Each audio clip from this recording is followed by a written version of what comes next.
Les habla el doctor Ramón Ramírez Erazo. Era para compartir esta noche una transmisión, ¿no?, sobre teoría del poder constituyente. ¿Por qué un poder constituyente? ¿No es cierto? Porque se trata de saber en qué momento las sociedades humanas toman una decisión, no de fundar una tribu, una aldea, sino de convertirse en una sociedad regida por leyes, por una constitución, por un orden jurídico. Porque hay dos situaciones, ¿no? Lo que se llama la sociedad prepolítica y las sociedades políticas. En las sociedades prepolíticas, los seres humanos no se rigen por leyes. La fuente más importante ahí es la costumbre, los hábitos que desarrollan los miembros de la tribu, de la comunidad.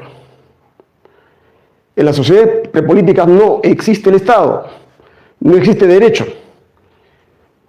Y los factores de orden mitológico son los que explican muchas veces los problemas que se presentan en esa comunidad. Pero lo más importante, ¿no es cierto?, es que en la sociedad prepolítica no hay seguridad, ¿no es cierto? No hay una garantía para las libertades y en cierta medida cuando se produce la aparición de la propiedad privada, tampoco nadie puede garantizarle a ninguna persona su derecho a poseer y disfrutar de los bienes que tiene. O sea, se trata de un estado de inseguridad generalizado, donde el temor, ¿no es cierto?, es el que va calando, ¿no?, en la comunidad, para darle una salida, porque no se puede vivir de esa manera. Entonces las personas, la gente, comienza, digamos, a racionalizar el poder, porque el poder sí existe en la sociedad prepolítica, lo que no existe es el derecho, ni el Estado. Entonces la sociedad necesita, los miembros de la comunidad necesitan racionalizar ese poder, y muchos se preguntan, ¿no es cierto?, si es fundamental, si es necesario tener un orden, tener una autoridad, un jefe, una asamblea, un presidente, un rey, un príncipe, a fin de que le garantice, ¿no es cierto?, en buena cuenta, una convivencia en paz, una convivencia donde los seres humanos pueden tener seguridad sobre sus bienes, ¿no? Entonces el problema es determinar, ¿no?, quién, cómo, cuándo y para qué se crea un nuevo orden, una jerarquía, una autoridad. Entonces ese es el problema fundamental de la sociedad prepolítica, ¿no? Y ustedes saben que la sociedad prepolítica fundamentalmente son economías de subsistencia, ¿no?, de autosubsistencia, ¿no? Y ahí hay varias teorías que explican esta situación, ¿no? Hay las teorías convencionales, ¿no?, que van desde las teorías contractualistas hasta la teoría de la conquista, ¿no es cierto?, y las teorías recientes de este año 2021-22, donde se hace una recusación a ese tipo de teorías convencionales. Y la teoría convencional fundamentalmente sostiene lo siguiente, ¿no?, que los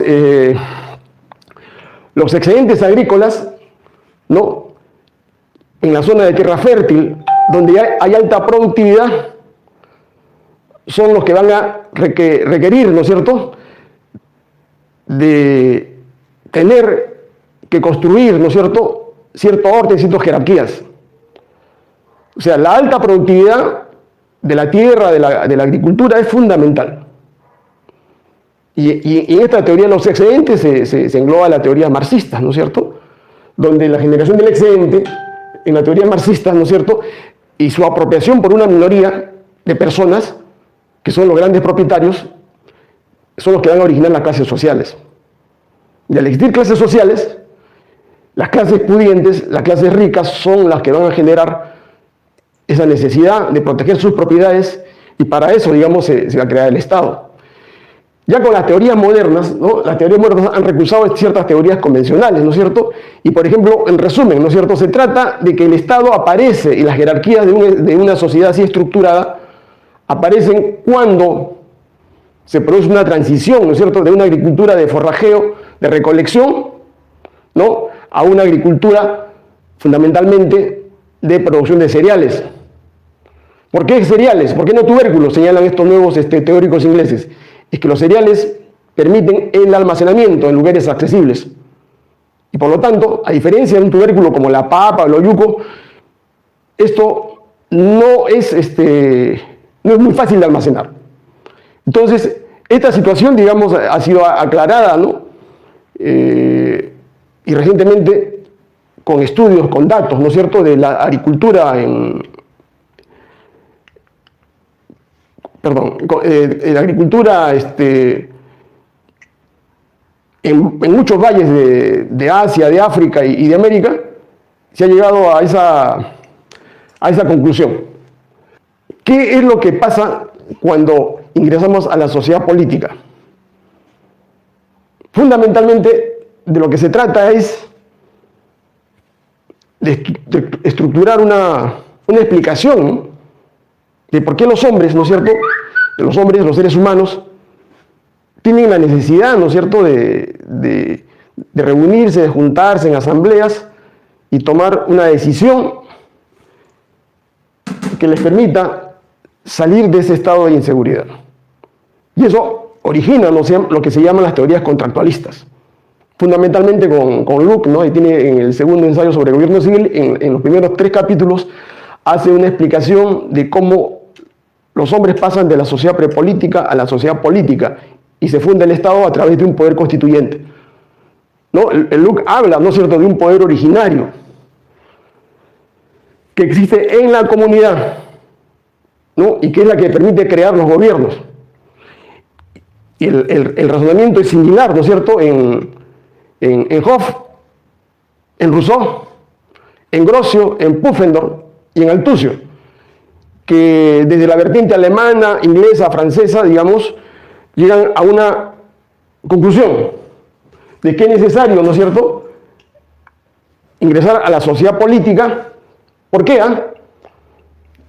Porque el convenio que celebra la comunidad para generar una autoridad es fundamental, ¿no es cierto? ¿Para qué? Para que la sociedad pueda sobrevivir, para que pueda haber convivencia en paz. Entonces la convención, ¿no es cierto?, de los hombres no es igual en Hobbes y Rousseau. Hay una diferencia que le voy a explicar a continuación, ¿no? ¿Cuál es esa explicación? La explicación, por ejemplo, en el caso de Luke, parte de una antropología distinta, digamos, a la antropología que tiene Rousseau.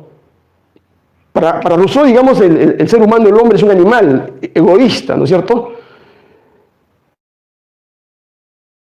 Evidentemente está en una situación de egoísmo y una lucha, ¿no es cierto?, entre ellos mismos. En la clásica cita, ¿no?, de Homo hominis lupus, o sea, el hombre es el lobo del hombre. O sea, ninguna persona se puede sentir segura en ese tipo de sociedad.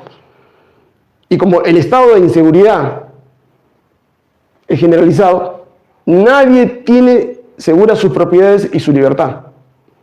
Entonces los seres humanos viven en medio de una anarquía donde rige la ley de la jungla, porque no hay una autoridad que pueda oponer cierto reparo, digamos, a esta situación.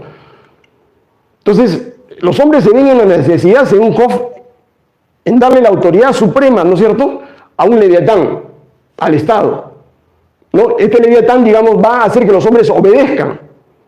Y tiene la espada, ¿no es cierto?, y la ley, para poder obligarlos a cumplir ¿qué cosa? A cumplir los mandatos que se acuerden, ¿no es cierto?, por los gobiernos.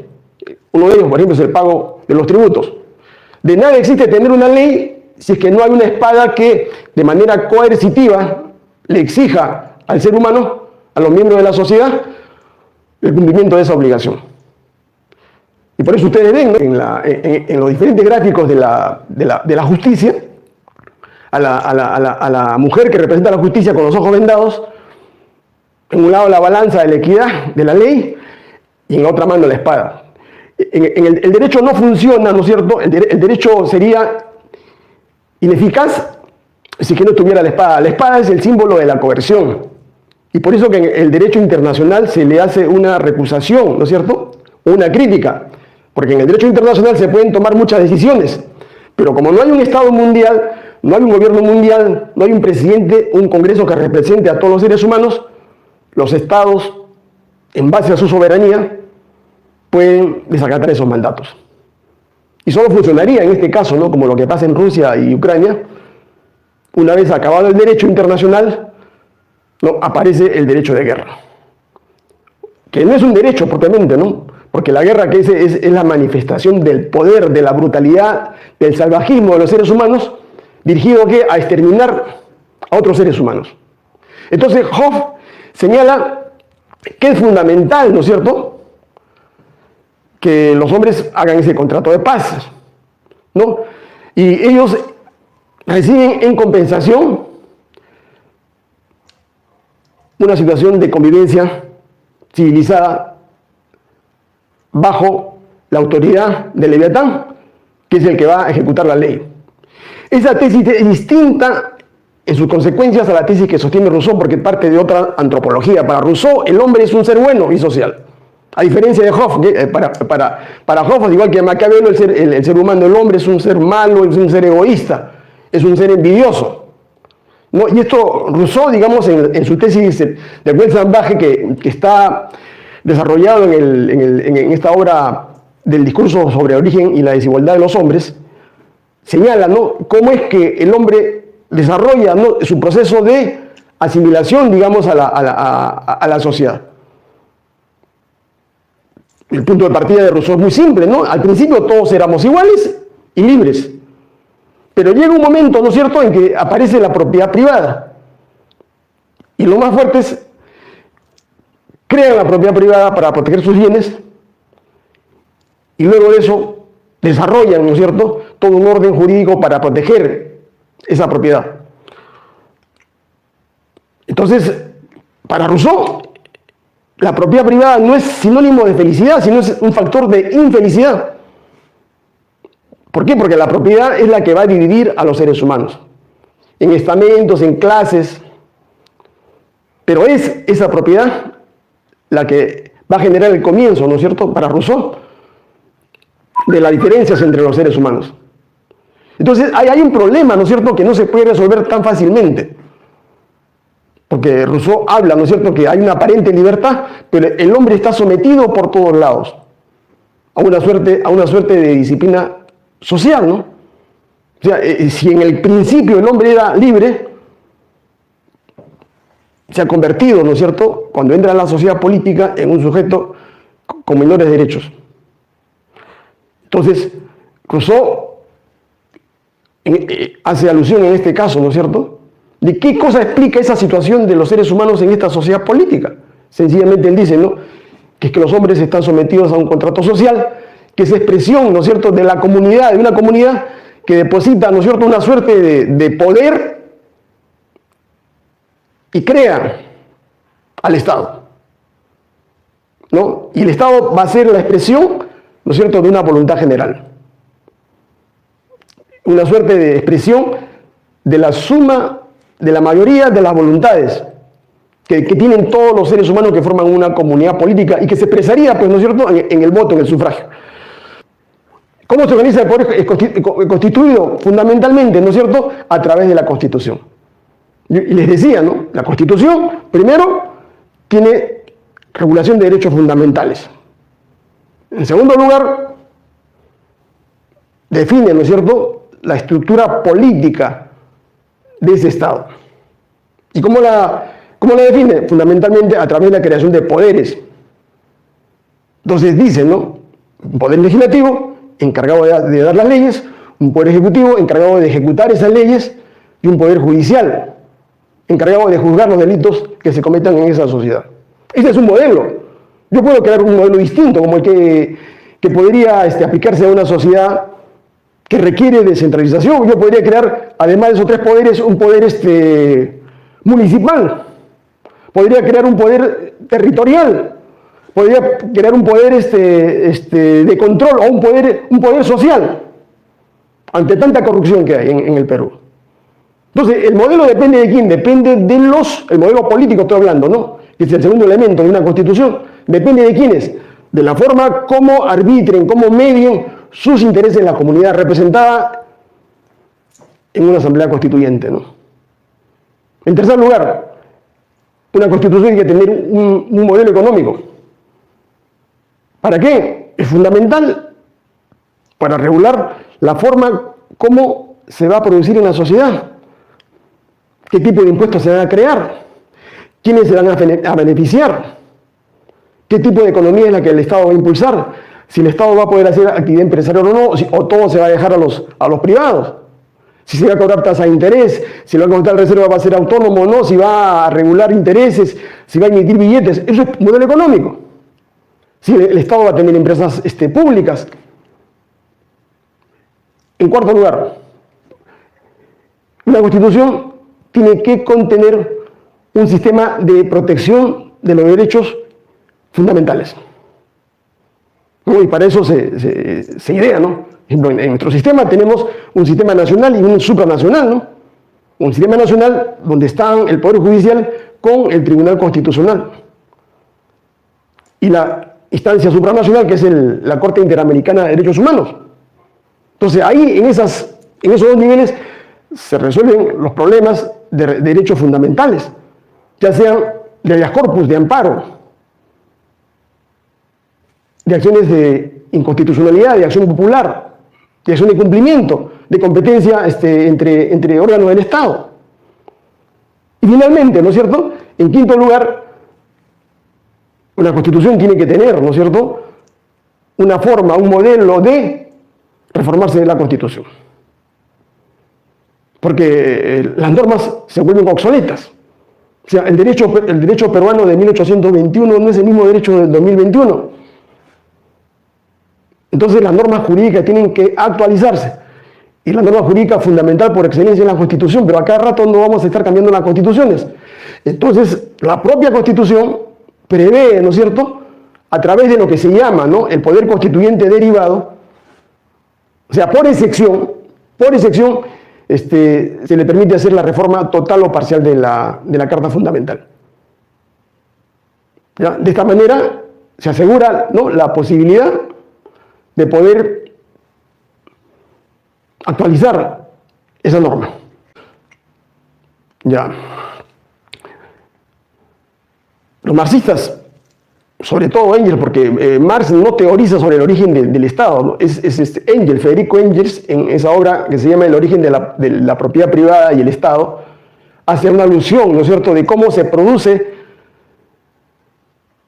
la aparición del Estado como consecuencia de la generación de los excedentes y por la necesidad, ¿no es cierto?, de los grupos de poder, de los grupos burgueses, de perpetuar, ¿no es cierto?, la división de la sociedad en clases. Y para eso es necesario proteger la propiedad. Y para eso, digamos, te necesitan inventar, digamos, una maquinaria, un órgano. Y esa maquinaria es el Estado, que está al servicio, ¿no es cierto?, del grupo de poder, que son los que tienen la propiedad de los medios de producción.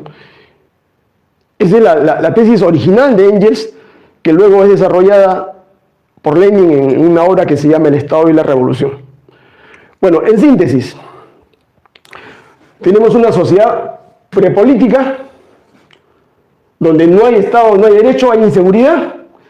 Los seres humanos pasan, ¿no es cierto?, de esa sociedad prepolítica a la sociedad política, para los contractualistas, ¿no es cierto?, Hobbes, Rousseau, Sieyès, ¿no es cierto?, el revolucionario francés, hay necesidad de tener un pacto.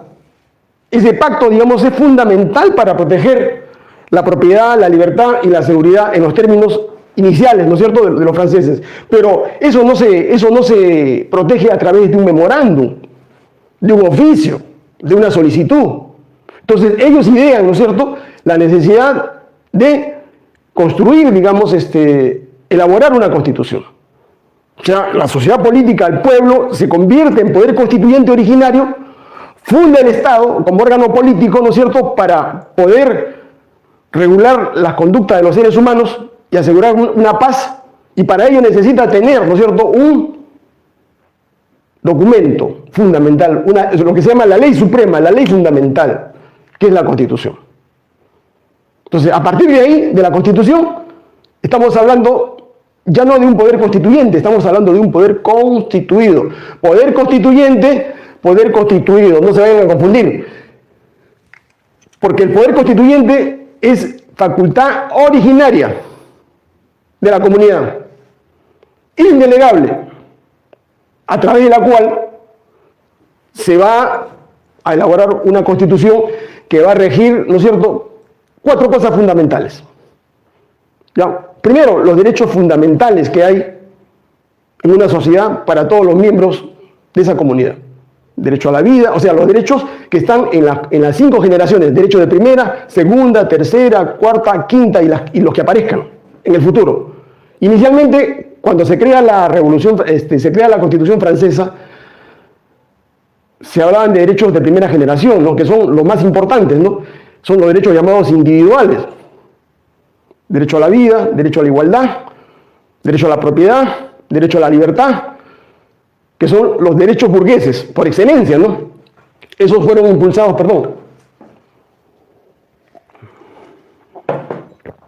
por las clases burguesas que desarrollaron o lideraron la Revolución Francesa, que son derechos que también están en la Declaración norteamericana, ¿no?, del 4 de julio de 1776, donde hay una diferencia, ¿no?, con las teorías francesas de 1789.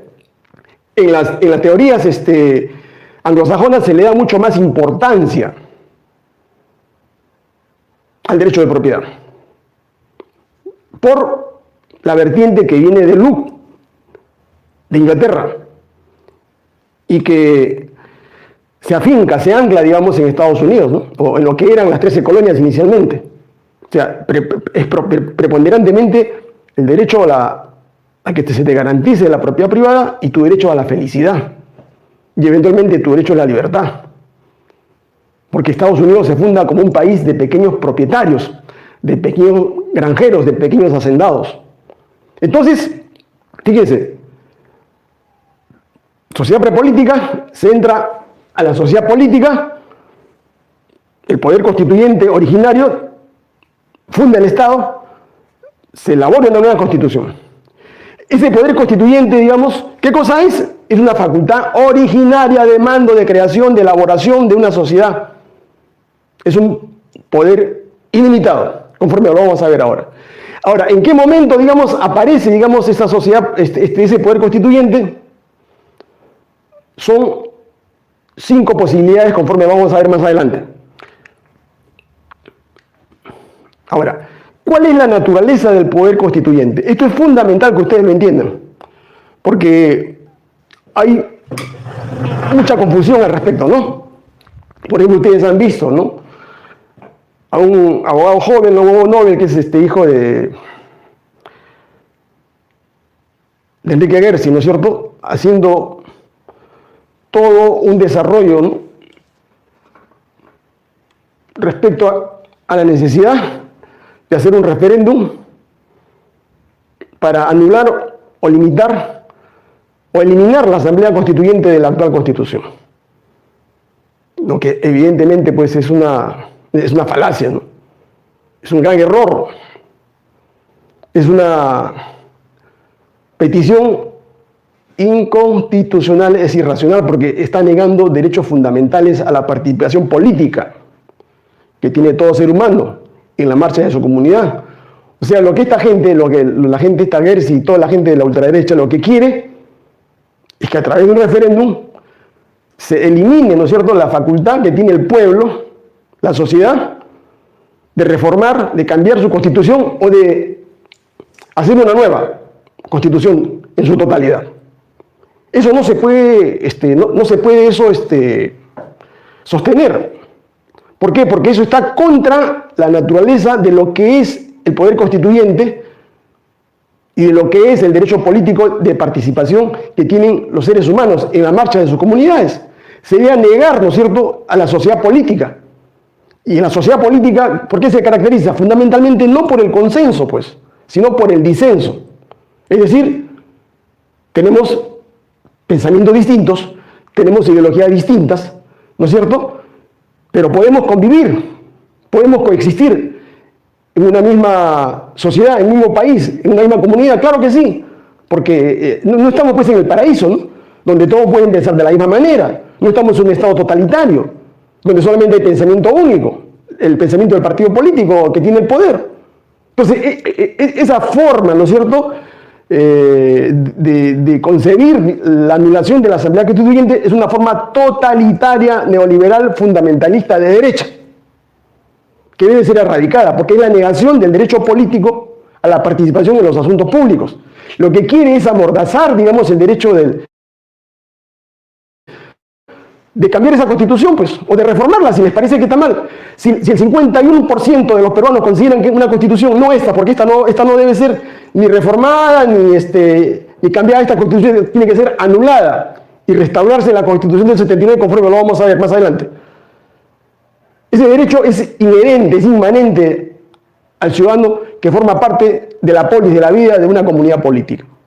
Entonces, ¿cuál es la naturaleza del poder constituyente? ¿No? Es un poder supremo, ¿no es cierto?, que es previa a cualquier procedimiento legal que se pueda estatuir, ¿no?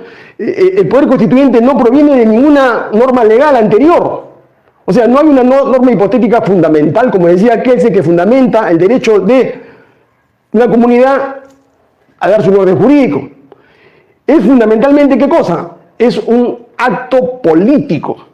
Es un hecho político. Es expresión, ¿no es cierto?, de la voluntad de la comunidad. ¿Para qué? Para fundar, para crear derechos, para limitarlos, para crear modelos económicos, para regular poderes públicos, órganos públicos. Entonces, ese es un derecho fundamental que tienen todos los ciudadanos que pertenecen a una comunidad política. Entonces, en su origen, ¿no es cierto?, en su origen, este poder constituyente no admite ninguna regulación, no admite ningún límite por ninguna norma jurídica. Eso es en teoría política pura, ¿no es cierto? Es un poder supremo, ¿no?, que no puede ser encadenado por ningún acto del gobierno, del Congreso, del presidente, del cardenal, del Tribunal Constitucional. El poder supremo es el poder constituyente, es expresión de la voluntad política y de decisión política de una comunidad, que no está encadenado a ninguna ley, a ninguna norma, a ningún código. Es pura política, puro hecho político. Entonces, nosotros distinguimos, ¿no?, el poder constituyente originario y un poder constituido. Entonces, el poder constituyente originario, que aparece cuando se va a crear un Estado o se va a refundar la sociedad, es un poder fundante, ¿no es cierto?, de la sociedad política que no existe. Por ejemplo, cuando se creó los Estados Unidos de Norteamérica, no existía ley, no existía norma alguna que regulase, digamos, la vida de los norteamericanos. Lo que había, digamos, era un conjunto de costumbres, ¿no es cierto?, de normas que venían de Inglaterra. Pero no había normas que rigieran la vida de los norteamericanos como Estado independiente. Entonces, ahí aparece ese poder constituyente originario. ¿Para fundar qué cosa? Para fundar, ustedes leen la declaración de la independencia el 4 de julio, hace todo desarrolla una descripción de los atropellos, los abusos del rey Jorge V de Inglaterra, ¿no?, el hecho de introducir tropas a las casas de los colonos, de imponerles impuestos sin su autorización, de restringir sus libertades, sus derechos fundamentales. Entonces, esa justificación que dan ellos es para crear una sociedad política nueva, un Estado nuevo, que es los Estados Unidos de Norteamérica, inicialmente con 13 colonias. El 4 de julio de 1776, y luego en el año de 1787, luego de acabada la guerra civil interna, la guerra entre los Estados Unidos nuevos y Inglaterra, elaboran su constitución escrita, que es la primera constitución escrita, me parece, en Occidente, a través de la cual crean lo que es los Estados Unidos de hoy, ¿no es cierto?, un Estado federal con Estados nacionales. Eso es poder constituyente originario, que no está atado a ninguna norma anterior. Por debajo de ese poder constituyente originario, ¿no es cierto?, está el poder constituido. Ya, entonces, en conclusión, esta parte, ¿no es cierto?, Poder constituyente, poder constituido. Poder constituyente crea la Constitución. Poder constituyente, facultad originaria. ¿Para qué? Para crear un orden jurídico que no existe. Entonces, organiza, digamos, los poderes que van a haber en una sociedad. El poder constituido es concretamente el gobierno. Son los órganos, ¿no es cierto?, que existen en una sociedad. Y que están regulados de una manera expresa en esa Constitución. Pregunta, ¿no es cierto?, que muchos se hacen. ¿El Tribunal Constitucional es poder constituyente o poder constituido? El Congreso de la República ¿es poder constituyente o poder constituido? El Poder Judicial es poder constituyente o poder constituido. Son poderes constituidos, pues. Ellos no pueden estar por encima del poder constituyente. El poder constituyente está por encima de ellos. Y lo puede cambiar, puede el poder constituyente reordenar todo. Si es que así lo estiman los miembros de esa entidad. No, acá hay una serie de tesis, ¿no es cierto?, como la de Pérez Royo, que es un jurista colombiano, ¿no?, que señala, ¿no es cierto?, que el poder constituyente no solamente, digamos, elabora una constitución escrita, ¿no?, sino además, ¿no es cierto?, los miembros de una comunidad no pueden racionalizar, digamos, el poder si no lo piensan a través de una constitución. Es decir, el ciudadano no entiende el poder porque eso es filosofía política. Pero lo que sí puede entender, digamos, es que ese poder se manifiesta, se concreta en un documento escrito, que es la Constitución. Entonces, pero ese poder constituyente no... ¿A quién le pertenece? ¿Al presidente? ¿Al Congreso? ¿Al Poder Judicial? No. Eso es una facultad inherente, ¿no es cierto?, al pueblo. El pueblo es el único titular de ese poder constituyente. Y que le permite, ¿no es cierto?, a la nación... ¿No? ¿Qué cosa es la nación? El pueblo y nación. Es que la nación es el pueblo jurídicamente organizado. Entonces, la nación decide, ¿no es cierto?, una forma de organización política y jurídica, que la puede cambiar, la puede modificar cuando ellos lo crean conveniente. Ustedes pueden ver la diferencia, ¿no es cierto?, fundamental. Poder constituyente, poder constituido. Poder constituyente es un poder originario, es un poder que crea todo un orden jurídico, es un poder ilimitado, es un poder que tiene una función fundamental, que es dar una constitución. Para eso se crea un poder constituyente, una asamblea constituyente, no para legislar. No gobierna el poder constituyente. Sino, a diferencia de esto, el poder constituido es un poder derivado que se origina del poder constituyente, ¿no? Y el poder constituido tiene límites, no es ilimitado como el poder constituyente. El poder constituido está limitado, ¿por qué? Por la Constitución. O sea, la Constitución le fija, ¿no?, el marco de actuación. La Constitución le dice así a los peruanos, a las autoridades: no te salgas, ¿no es cierto?, de este marco que te estoy dando. Si tú te sales del marco, sencillamente este acto es inconstitucional. Por lo tanto, no tiene valor legal. Entonces, pregunta, ¿el poder constituyente admite este marco? No. El poder constituyente está por encima de la Constitución. Y el poder constituido se crea para gobernar, para hacer actos de gobierno, ¿no? Y ejerce una serie de funciones. Legisla, administra la cosa pública, administra justicia. ¿No? Este es un alemán, hay un alemán que es Bonkenfort, ¿no es cierto?, que habla también, ¿no es cierto?, que el poder constituyente, ¿no es cierto?, no solamente es fuerza, es autoridad. ¿No? ¿Capaz de qué? Capaz de cancelar, ¿no es cierto?, un sistema constitucional existente. O sea, puede anular un sistema como el peruano, o como el chileno, por ejemplo, el sistema constitucional de Pinochet, que está siendo, ¿no es cierto?, transformado, modificado por la Convención Constituyente actual, que está por terminar esa Constitución. ¿Ya? Entonces, pero una teoría del poder constituyente tampoco puede excluir, ¿no es cierto?, que un Estado exista anteriormente, ¿no es cierto? Obviamente, cuando ya se ha producido, ¿no es cierto?, el nacimiento de un Estado, el Estado es indefinido, es ilimitado en su existencia. El Estado puede cambiar de régimen político, puede cambiar de constitución, el Estado puede cambiar de gobierno, pero el Estado no desaparece. salvo en la utopía marxista, ¿no es cierto? En la utopía comunista, que señala, ¿no es cierto?, que en el desarrollo de la sociedad, cuando los medios de producción estén en manos del Estado y se produzca una superproducción, que todos tengan carro, casas, computadoras gratis, educación gratuita, salud gratuita, viajes gratuitos, donde el trabajo no sea una obligación, sino sea una suerte de deber consciente de la persona, donde no haya inflación, donde no haya carestía, donde haya abundancia, no hay necesidad de que haya Estado. Entonces los marxistas dicen que el Estado se extingue. Pero eso lo vamos a ver en otra disertación, ¿no?, para explicarles a ustedes la validez o no de esa tesis.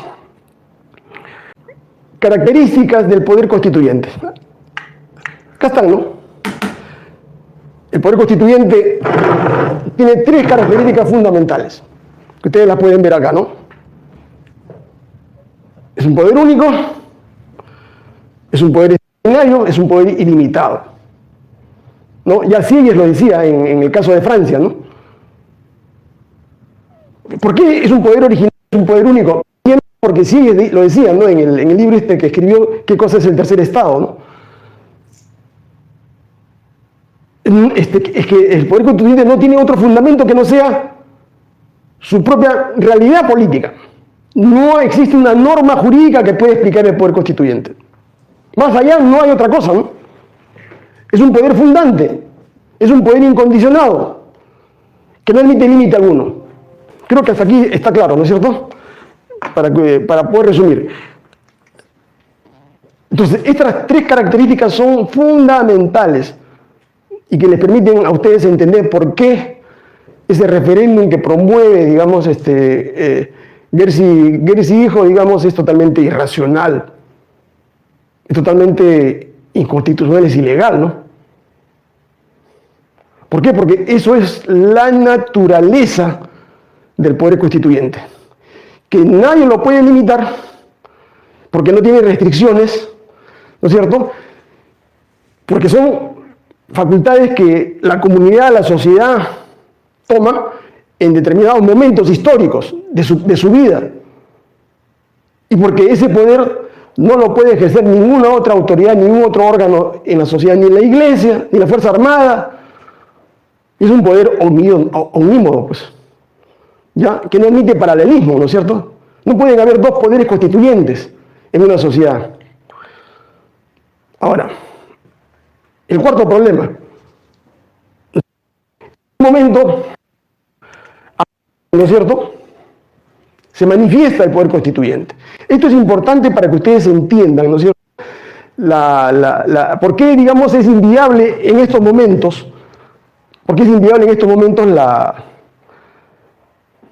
la convocatoria, digamos, a una asamblea constituyente, que está, digamos, promovida por Cerrón y compañía, ¿no? Esto es fundamental que usted lo entienda. Sí, en la cual aparece el poder constituyente. Lo más elemental, ¿no? Ese poder constituyente aparece, ¿no es cierto?, cuando se crea un nuevo Estado. Se funda un nuevo Estado, que no existía antes. O sea, se trata de ¿qué? De una comunidad de personas que consideran, ¿no es cierto?,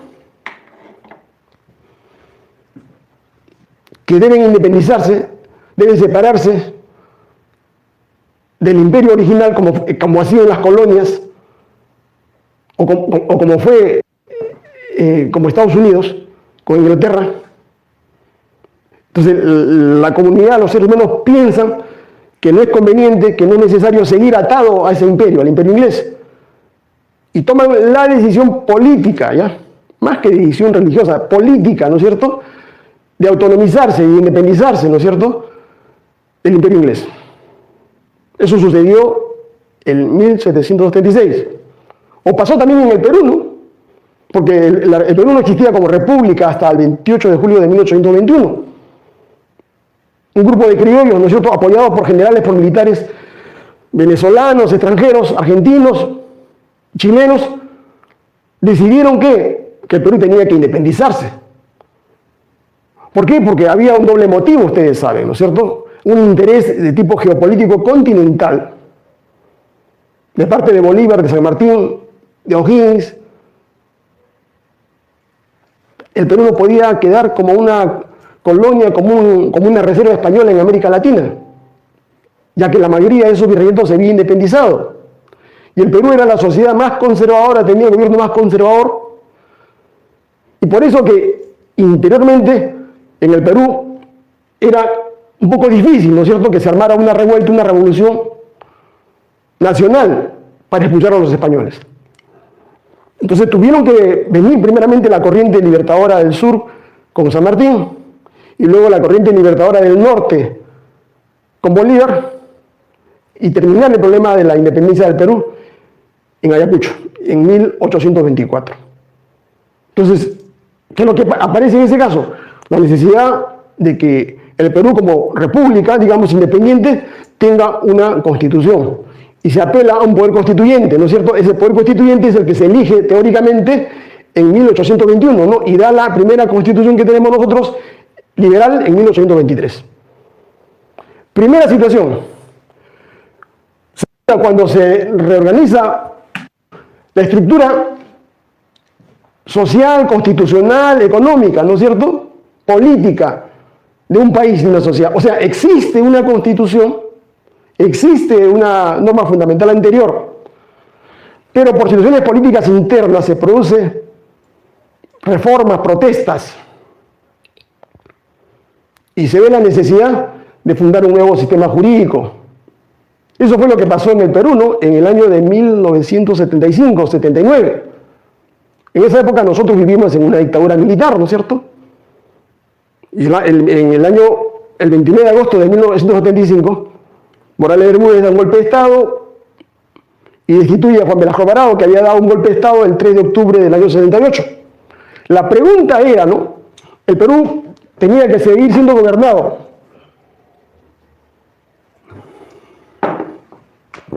por las Fuerzas Armadas. Las Fuerzas Armadas deberían quedarse indefinidamente en el poder. Entonces, acá viene un problema interno nacional del Perú, ¿no? Un problema de democracia y libertades fundamentales, libertades públicas, libertades ciudadanas. Entonces, el año 75, el año 76, 19 de julio del año 76, acuérdense ustedes, los trabajadores, las centrales obreras, los sindicatos hacen los paros nacionales, 76, 77, se producen, digamos, deportaciones, se producen protestas de todos los partidos, desde la extrema izquierda hasta la extrema derecha. Todavía no existía Sendero Luminoso ahí. El PPC, el APRA, Acción Popular, el Partido Comunista, Izquierda Unida y todos los grupos políticos llegan a un acuerdo casi tácito, ¿no? Expulsar a la dictadura, a los militares a sus cuarteles. Ya hay muertos, hay heridos, es una protesta masiva. La pregunta era, ¿no es cierto?, si es que esa protesta, esa ola democratizadora, tenía que terminar en alguna situación, ¿no es cierto?, racional. Y la situación racional fue que los militares, para no enfrentarse al pueblo, acordaron devolver el poder a la civilidad, ¿no?, y llamar a elecciones. Y se llama elecciones para la Asamblea Constituyente luego de protestas, muertes, marchas, paros, huelgas en el Perú, deportaciones. O sea, la Constitución del 79 y la Asamblea Constituyente del año 78 no fue una dádiva de los militares. Entonces, ese es el origen de la Constitución 79, ¿no? Es un movimiento político, social, sindical contra el poder ejercido por los militares. Se llevan a cabo la Asamblea Constituyente, se producen las elecciones y la Constitución se divide en 3 tercios, ¿no? Un tercio del APRA, un tercio de la derecha y un tercio de la izquierda. Pero como tenían el ejemplo, ¿no?, del acuerdo del punto fijo español, entonces ellos les interesaba retornar, digamos, a la democracia, ¿no? Y el acuerdo fue hacer una constitución plural, ¿no? Una constitución que recoja derechos fundamentales. Una constitución que permita al Estado hacer actividad empresarial, o sea, un modelo de economía plural, donde convive el sector privado, el sector público, el sector comunitario. Entonces, esa constitución fue producto, ¿no es cierto?, de un poder constituyente que apareció como consecuencia de la protesta, de la movilización social. En tercer lugar, el poder constituyente como consecuencia de una revolución social y política, ¿no?, que es el punto más alto, ¿no es cierto?, de ruptura en una sociedad. ¿Por qué? Porque las condiciones económicas, sociales que hay en una sociedad no permiten, ¿no es cierto?, que la mayoría de la población pueda satisfacer sus derechos fundamentales, sus necesidades básicas económicas. Así fue la Revolución Francesa de 1789, ¿no es cierto?, la Revolución Rusa del 17, luego de la derrota, ¿no es cierto?, en la Primera Guerra Mundial. Fue, digamos, la Constitución Mexicana de 1918, ¿no?, la Constitución de Querétaro llamada. ¿Por qué? Eso fue consecuencia de una guerra civil, ¿no es cierto?, que se desarrolló en México desde 1910, ante la imposición, ¿no es cierto?, de un gobierno dictatorial de Porfirio Díaz, que gobernó México por más de 30 años, en sucesivas reelecciones. El pueblo se cansó, pues, y le dijo en 1910, le dijo que no, ya no quería más, más porfiriato, ¿no? El pueblo se levantó y de ahí se produjo, pues, una guerra civil en México, ¿no?, y que tuvo como colofón desde 1910, en 1917-18, temporalmente los fusiles callaron. Porque dijeron, no vamos a estar matando a los mexicanos 10, 20, 30 años, eso tenía que tener un momento, ¿no es cierto?, de racionalización. Entonces, esa constitución, que es una constitución avanzada para su época, recogió derechos sociales fundamentales que hasta ese momento no existían en América Latina, ¿no? Y lo mismo pasó en la constitución alemana del Weimar del año 18-19, ¿no es cierto?, cuando luego de la derrota alemana en la Primera Guerra Mundial se produce una revolución social en Alemania, ¿no? Los alemanes se matan, ¿no es cierto?, entre ellos, la derecha, aparecen los nazis, el Partido Comunista es perseguido, los partidos socialistas son eliminados por los nazis, o sea, en medio de una convulsión social. Entonces, ahí aparece el poder constituyente. 4. Político, ¿no es cierto?, por situaciones sociales internas, ¿no es cierto?, como lo que pasó en Italia, ¿no?, la Italia posfascista, ¿no es cierto?, o lo que pasó, digamos, en la Constitución Republicana del año 31, o en la Constitución 76, post-Franco. Ahí no hubo una revolución armada. Lo que pasó es que murió el dictador Franco. Entonces, pues, el dilema, ¿no es cierto?, en España en esos momentos era, ¿qué hacemos? Ya murió el dictador que gobernó durante cerca de 30 años en España, desde 1936. ¿Qué hacemos? ¿Vamos a la monarquía, elegimos un rey, o designamos un rey, o restauramos la república del 31? Entonces llegaron a un acuerdo, ¿no? Y finalmente, ¿no?, acuerdos políticos puros. Es el caso chileno, ¿no? ¿Por qué? Porque en Chile, digamos, ha habido protesta social. Los estudiantes, los trabajadores, los desocupados, los desempleados, cuestionando el modelo neoliberal. Y eso costó muchos muertos. Pidieron la destitución de Piñera. Pidieron que se anule el modelo neoliberal, las AFPs y todo lo que ustedes saben.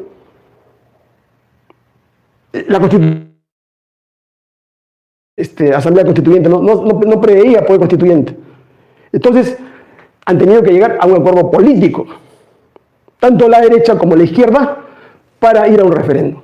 Sin ese acuerdo político no existiría, como hoy existe, la Convención Constituyente de Chile, que está dando la nueva Constitución. Las 5 formas, ¿no es cierto?, a través de la cual aparece, digamos, el poder constituyente. Y acá resumimos, ¿no es cierto? Resumimos: sociedad prepolítica, sociedad política, el pueblo titular del poder, el pueblo, digamos, ejerce el poder constituyente originario, funda un Estado, se da una constitución, esa constitución es dada por el poder constituyente y se crean los poderes constituidos, que son los poderes públicos, los poderes derivados, ¿no? Y la Asamblea Constituyente, su finalidad fundamental es dar una nueva constitución, porque la Asamblea Constituyente es el ejercicio del poder constituyente. Ahora, ustedes entiendan con claridad, digamos, tienen ustedes que distinguir entre lo que es el hecho fáctico, la realidad política por un lado, la realidad económica, la realidad social, ¿no es cierto?, de lo que es la norma jurídica, lo que es la ley fundamental, lo que es una constitución. La realidad política le genera a ustedes legitimidad. Las normas jurídicas le generan a ustedes legalidad. Legitimidad no es igual a legalidad. ¿Qué cosa es legitimidad? En una sociedad, para que un gobierno pueda tener viabilidad, para que un gobierno pueda desarrollar acto de gobierno, valga la redundancia, y no sea objeto de entrampamientos, tiene que tener legitimidad. Porque si no tiene legitimidad, sencillamente el gobierno se encuentra en el aire. Puede tener legalidad. ¿Qué cosa es la legalidad? El apego, digamos, el nacimiento del gobierno conforme lo señalan las normas legales. Pero eso no es suficiente para un gobierno. En Castillo tiene legalidad, pero no tiene legitimidad. Porque legitimidad significa tener consenso social mayoritario en una sociedad, en una comunidad.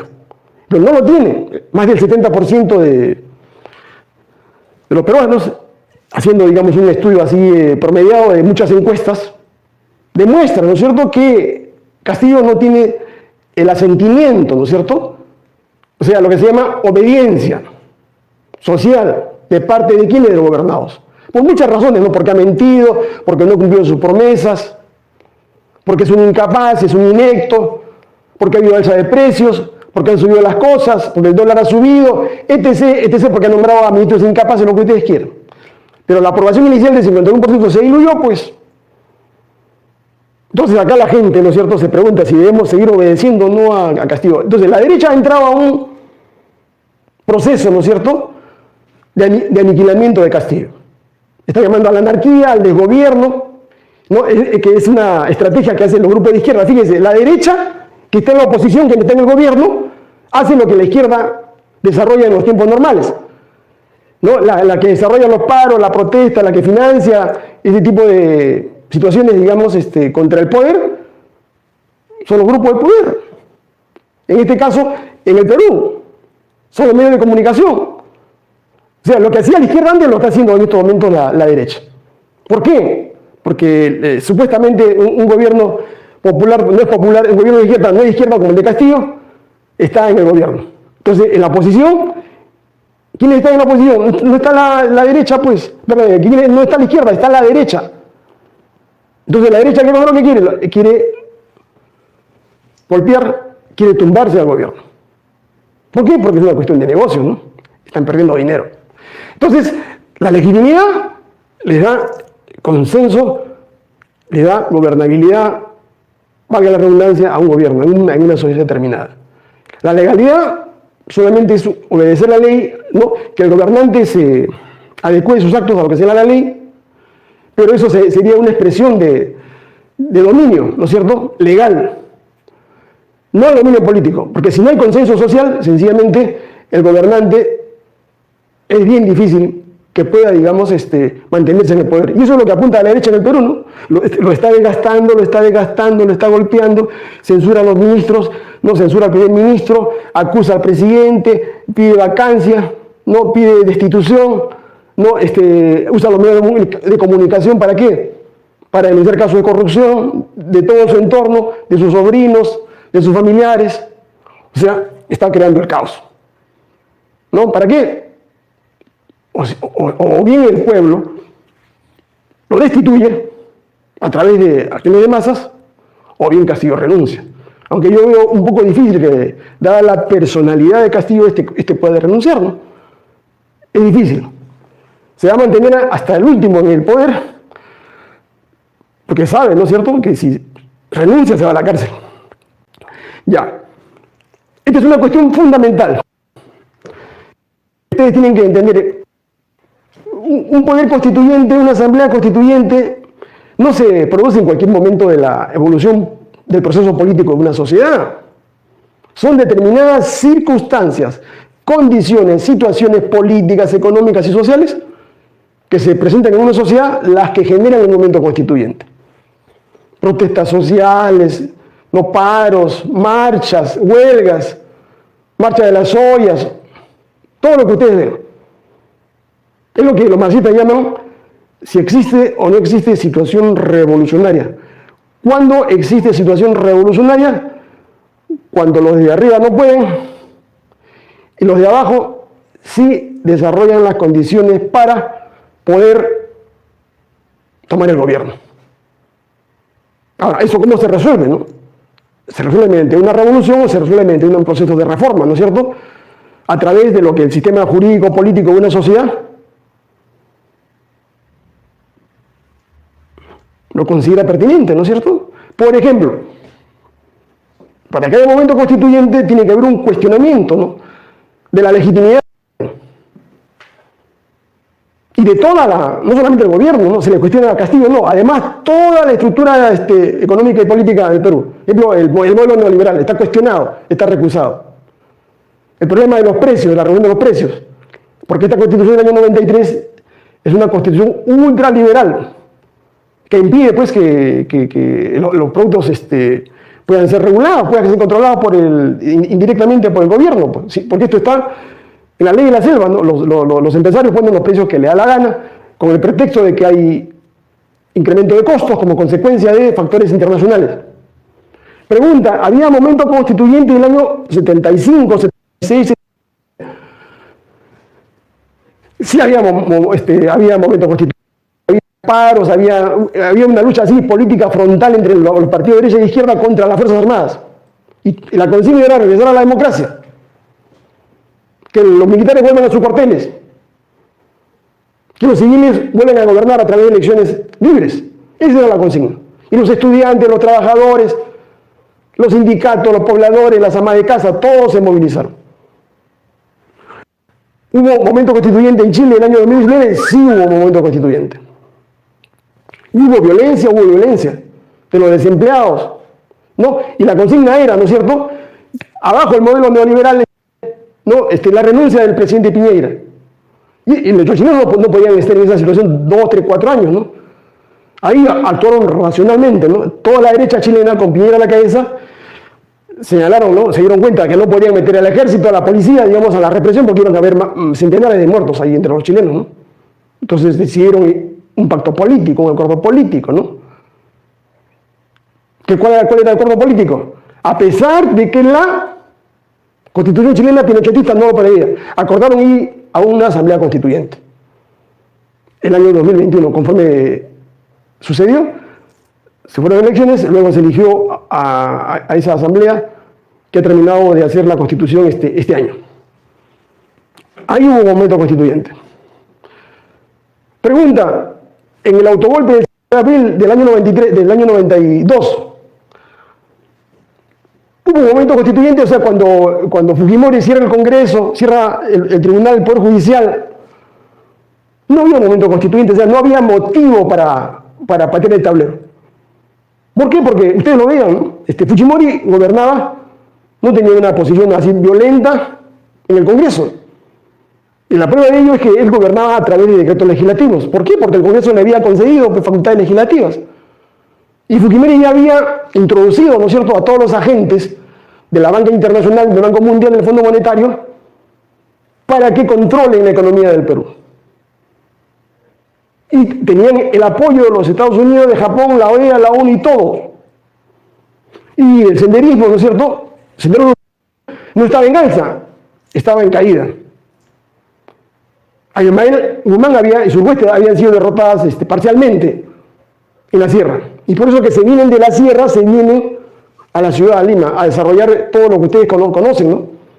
Los coches bombas y todo el problema que hubo, digamos, en Lima el año 90, 91, ¿no es cierto? O sea, Sendero estaba en una situación de agonía. Eso de que había un equilibrio de fuerzas que pregonaban los senderistas era falso. La mayoría de sus cuadros estaban en la cárcel, en el Frontón, estaban en Canto Grande, en Urigancho. ¿Qué cosa quedaba? Quedaba una pequeña militancia, digamos, que estaba escondida, ¿no es cierto?, en Surco, en zonas de clases pudientes, con Aymael a la cárcel. Entonces, no había momento constituyente. Entonces, el autogolpe del 5 de abril es, ¿no es cierto?, de una conspiración política y económica. ¿De quiénes? De poder económico, ¿no?, de las élites, de las Fuerzas Armadas, de todos los sectores corruptos, de los banqueros, de la CONFIET. O sea, ellos se ponen de acuerdo ¿para qué? Para dar un golpe de Estado y adueñarse del Perú. Saquear el Perú, ¿no? Para apropiarse de las empresas públicas, para rematarlas, hacerse nuevos ricos. Entonces, por eso esa Constitución del año 93 no tiene ninguna justificación. Porque no fue producto de movilizaciones, no hubieron huelgas, no hubieron paros. Eso fue solamente una estrategia, ¿no es cierto?, del grupo de poder de Fujimori y los sectores fascistas de las Fuerzas Armadas, con los millonarios, con los grupos de poder económico en el Perú, para saquear la economía nacional, apoderarse de las empresas públicas, crear contratos ley para asegurar la propiedad de esas empresas y no poder devolverlas más adelante para hacer los más grandes negocios con la deuda externa. No existió momento constituyente, por lo tanto no hubo poder constituyente el año 92-93. Lo que existió fue una situación de facto de poder de Fujimori y Montesinos y los sectores del grupos económicos de poder con las Fuerzas Armadas. Entonces, no tiene legitimidad esa Constitución del año 93. No es producto de ningún consenso, ningún sector de la nacionalidad lo pidió. Fue producto de una conspiración política, ¿no es cierto?, de un sector minoritario del poder. Y por lo tanto, ¿tiene razón o no tiene razón de que siga vigente esa Constitución? No, pues. ¿Por qué? Porque es una Constitución delincuencial que se estructuró sobre la base de ¿qué? Fundamentalmente del golpe de Estado, ¿no es cierto? O sea, la fuerza, la pura fuerza, no el derecho, ¿no? Si Fujimori quería hacer alguna reforma, él tenía el camino que señala el artículo 306 de esa Constitución del 69, ¿no?, que le decía cómo tenía que hacer la reforma, si él quería hacer algún cambio. Pero Fujimori no optó por eso, optó por la violencia, por cometer delito de rebelión, por lo cual muchos de sus ministros han sido condenados, ¿no? Pregunta, ¿no es cierto? ¿La Constitución del 79 es culpable de la crítica de la hiperinflación? ¿Es producto de eso? No. ¿Qué cosa es lo que estamos viendo entonces? Sencillamente que la Constitución del año 79 no provocó, ¿no es cierto?, la hiperinflación, sino eso fue consecuencia de la mala política económica del gobierno de García. Malas decisiones políticas, ¿no?, como el caso de la estatización de la banca, ¿no? Pregunta, hoy, 2021, 2022, ¿existe momento constituyente? Evidentemente que no. Por eso que Cerrón, Bermejo, Bellido, Pedro Castillo están en la luna. No existe momento constituyente. No hay situación revolucionaria en el Perú. Porque esto leen la realidad al revés, ¿no? Porque no se dan cuenta que ellos son gobierno, ellos no están en la oposición. Ellos no están en la zona de reclamación de los oponentes, ellos están en la zona de poder, están en el balcón. Ellos tienen el poder, tienen el gobierno. Los que están abajo son la derecha, son los grupos de poder. Entonces, ¿cómo ellos van a generar un momento constituyente si ellos tienen el poder? La única forma sería dando un golpe de Estado, ¿no es cierto? ¿Un golpe de Estado a través de quién? A través del Jurado Nacional de Elecciones. Salvo que se produzca, ¿no es cierto?, una salida constituyente, ¿no? Y hay tres situaciones únicamente que se pueden dar en el Perú, ¿no? Y con esto termino esta parte de la exposición. Hay tres salidas. Para mí la salida más viable, ¿no es cierto?, es restaurar la Constitución del 79. ¿Por qué? Porque nos vamos a ahorrar 1.500 millones de soles, porque son tres procesos electorales que tenemos que implementar para una nueva Constitución. Pero eso no es lo más importante. Y podemos cambiar la Constitución, anular la Constitución de 93 en un solo día. No nos cuesta nada, el costo-beneficio es 0 soles. Pero lo más importante es que con la Constitución del 79 anularíamos en un día todo el modelo económico neoliberal y los contratos ley, que para mí es lo más importante de esa Constitución, porque la Constitución del año 93 copia casi el 90% de la Constitución del año 79, o sea, una copia, una mala copia. ¿Qué cosa es lo que cambia? Suprime 100 artículos de la Constitución del año 79, por eso que la Constitución del año 93 tiene 207 artículos. Y la Constitución del año 79 tenía 308 artículos, o 307 artículos. 307 artículos. Tenía 100 artículos más. ¿Por qué? Porque era mucho más promotora de los derechos fundamentales económicos, sociales y laborales de la población. Era mucho más garantista.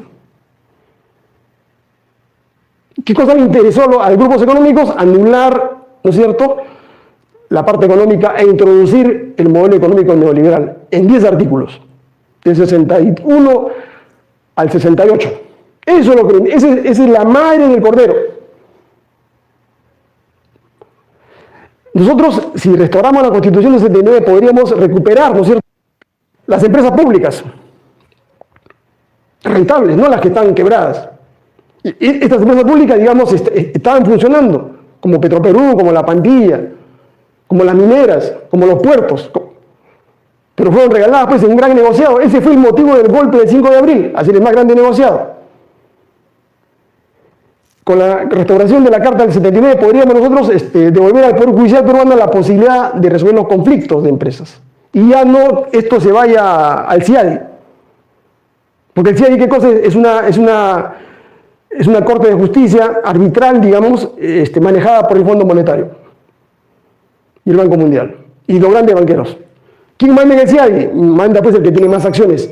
¿Quién tiene más acciones? Estados Unidos, pues. Y el gobierno de Estados Unidos jamás va a fallar contra sus empresas, pues. Lo estamos viendo en el caso de Rusia, ¿no? Ahora bien, restaurada la Constitución del 79, ya anulado el modelo económico neoliberal, si el pueblo lo pide, se reforma esa carta o se convoca a una asamblea constituyente. Ya, esa es una salida racional, ¿no es cierto?, y la más adecuada a los intereses del Perú. Pregunta.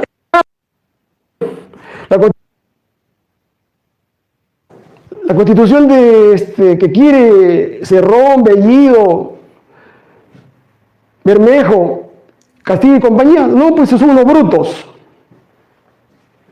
¿Ya? Son gente que no tiene el mínimo sentido de lo que es la política. ¿Por qué? Porque si ellos convocan a una asamblea constituyente, antes de restaurar la Carta del 79, estarían convalidando, ¿no es cierto?, uno, el autogolpe del 5 de abril del año 92, que fue un delito de rebelión. O sea, estarían dándole impunidad a Fujimori. Sería un legicidio, ¿no es cierto? Segundo, convalidarían todos los contratos ley, son más de 1.200 contratos ley, que se ha firmado al amparo de esa Constitución. Tercero, justificarían el saqueo de más de 381 millones de dólares que se han llevado estas compañías del Perú por sobreganancia, por sobreutilidades. No han pagado impuestos, ¿no es cierto?, utilizando el control que tienen sobre el Banco Central de Reserva. Pero lo más importante no es eso, ¿no? Lo más importante, como Cerrón es médico que no conoce en lo absoluto de derecho, ¿no?, un principio elemental que sabe todo abogado, ¿no es cierto? Las leyes no son retroactivas, salvo en materia penal. O sea, la nueva Constitución que podría ser hecha en 2026 no se podría aplicar a hechos cometidos en el año 92, 93, 94, 95, 2000. No se puede aplicar retroactivamente. Eso sería ilícito, ilegal. Y el Estado peruano podría ser condenado por eso. Esa Constitución de Cerrón sería del 2026 hacia adelante. Si es que lo llega a convocar, yo no lo creo, pero hipótesis. Serían de aquí y la pregunta es, doctor, ¿cómo queda todo lo anterior? Perdón. Queda todo lo anterior, lo que se hizo de 1992 al 2022. ¿Cómo quedan esos 32 años o 30 años de actos jurídicos, de negocios? ¿Cómo queda? Con la tesis de Cerrón queda todo convalidado, pues. Es el mejor servicio, el mayor favor que le hace cerrón a todos los grupos económicos en el Perú, ¿no? O sea, les pone agua bendita, bendice, digamos, todo el robo y saqueo que se ha producido en el Perú.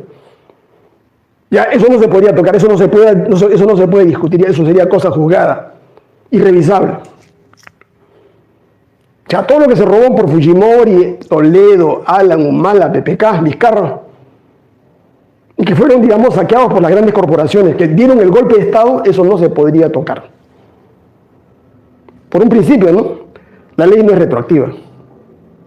Y la nueva Constitución regiría para actos posteriores. No se podría anular ningún contrato de ley, no se podría reclamar ninguna empresa pública que fue rematada en el periodo del año 92 al 2022. Y eso sería la más grande traición al pueblo peruano, ¿no?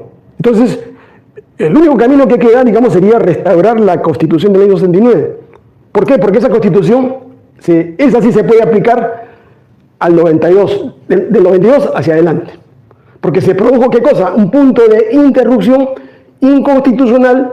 ¿Por qué? Porque hay una cláusula pétrea, pues. El artículo 307 de esa carta, ¿no es cierto? Que dice que esa Constitución no se puede abrogar o anular, sino por los mecanismos que ella establece. Por lo tanto, no se cumplió con esos mecanismos. Todo lo que se hizo en esos 30 años, digamos, no perjudica al gobierno del Estado peruano. Y la empresa que contrató en esos 30 años, ellos sabían, los abogados sabían que esos contratos se hacían sobre barro, sobre arena, porque esa Constitución del 93 no les daba garantías jurídicas a ellos, porque había una Constitución anterior que había sido anulada no, había sido dejada de lado de manera delincuencial. Y en el derecho, ¿no es cierto?, el delito no genera efectos jurídicos lícitos. Hay un artículo 100 del Código Penal que señala claramente, ¿no?, la nulidad de todos los actos, ¿no es cierto?, cometidos con posterioridad al delito. Entonces la situación está clara para cualquiera que tenga sentido común, ¿no? Una salida final, un acuerdo político negociado, que es el que en estos momentos se está buscando, eso sería una posibilidad, sí, siempre y cuando, digamos, se vaya a una nueva elección presidencial y parlamentaria, ¿no es cierto?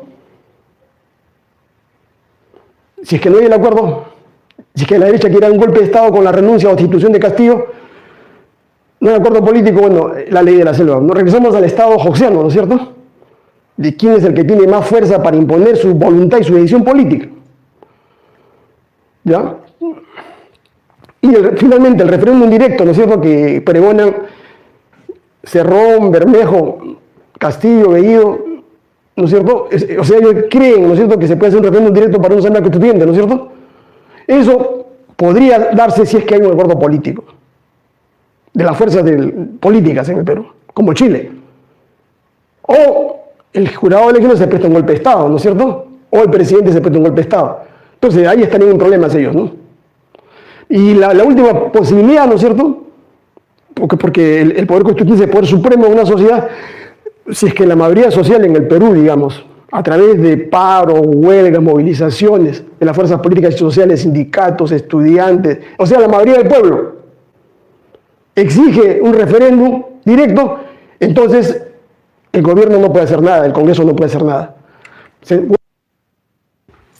El hecho político puede más que la norma jurídica. El hecho político cambia, ¿no es cierto?, devora a la norma jurídica, y el hecho político, esta norma jurídica la deja sin efecto. Pero tiene que ser un hecho político tan intenso, tan grande, tan fuerte, que ponga contra la pared, ¿no es cierto?, a todos aquellos grupos políticos, a todo el grupo de poder que se opongan, digamos, a este acto político que es el referéndum. Entonces, esa es la situación del país. En el Perú, ¿no es cierto?, puede suceder en este año, si es que Castillo llega al 31 de diciembre, ¿no? Finalmente, las otras situaciones de que si una constituyente admite o no admite limitaciones, observaciones, etc., eso lo podríamos ver más adelante en una conversación directa. Bueno, hasta acá me parece que está claramente establecida, ¿no es cierto?, qué es un poder constituyente, sus orígenes, sus causas, su aparición, cómo ejecuta la reforma en un país y por qué en el Perú es viable o no es viable.